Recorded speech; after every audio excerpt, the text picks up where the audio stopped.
Caro zio Eddie, sono passati 30 anni da quel giorno che può sembrare lontano, ma che non è.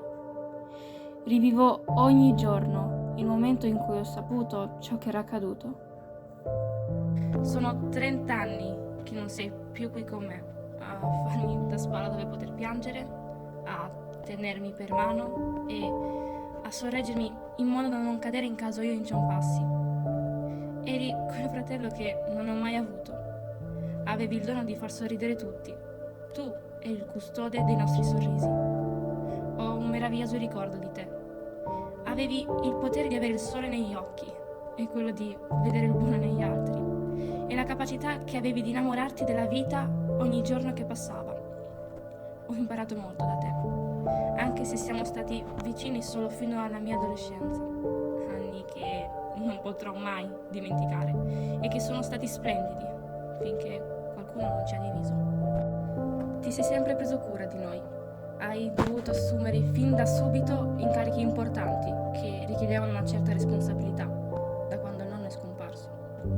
Hai dovuto caricarti di un ruolo importante, quello del capofamiglia. Ci hai amato ogni giorno, chiedendoci sempre come stavamo e non ci hai mai lasciato soli.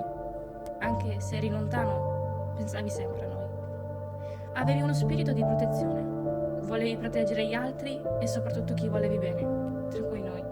E lo hai sempre fatto in tutti i sensi. Volevi proteggerci dalla preoccupazione che avremmo provato se avessimo saputo cosa saresti andato incontro. Se fossimo stati al corrente delle tue missioni che potevano tramutarsi in qualcosa di troppo pericoloso.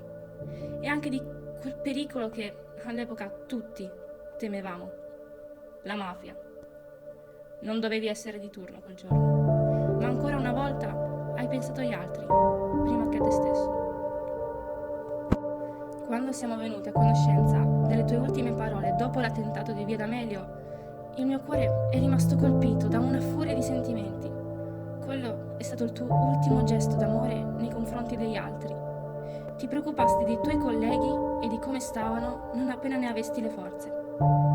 Non esistono parole che possono esprimere ciò che vorrei dirti. Ci sono cose come questa che non si possono descrivere, ma che puoi solo provare e cercare di trasmettere agli altri con parole ed emozioni tutte nostre.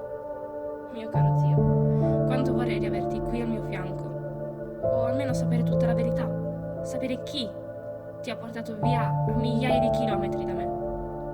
Tutti ti continuano a chiamare Eroe, non sapendo che era un soprannome che non ti piaceva avere.